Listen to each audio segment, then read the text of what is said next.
The Yellow Jackets took care of business in their home opener with a dominant 59-12 victory over Gardner-Webb. Really excited to get a win. All wins are good wins. That was a big thing that I have talked about with the entire organization, that when we win football games, we're going to enjoy winning football games. Whether you win or lose, you got to be extremely critical about what you do, right, and how you play and what you do to correct those things. So, it was a good win. I'm excited for the team and the staff for being able to get a win. But at the same time, we've got a lot of things we have to continue to work on, and that's going to be an every week thing. Aaron Philo got the start at quarterback, and much like last week versus Colorado, this game got off to a rocky start. The redshirt freshman lost a fumble on the Jackets' first drive and threw an interception on the second. First drive, second drive. There it goes again. We didn't do it on the third this week, though.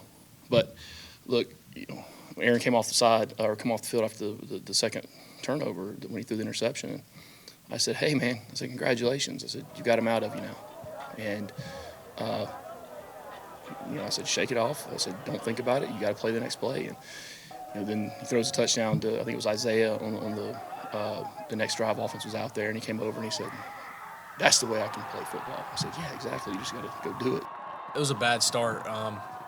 You just can't start like that, so definitely have to clean that up. But it's always a next play mentality, so you can't worry about the last play. You just got to move on to the next play, and you can't let those two turnovers affect what's going to happen the rest of the game, because then you're putting yourself in trouble if you do that. So really just next play mentality, and just keep taking shots.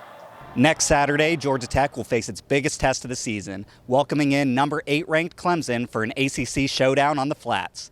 At Bobby Dodd Stadium, Dan Braverman, Rowdy Sports.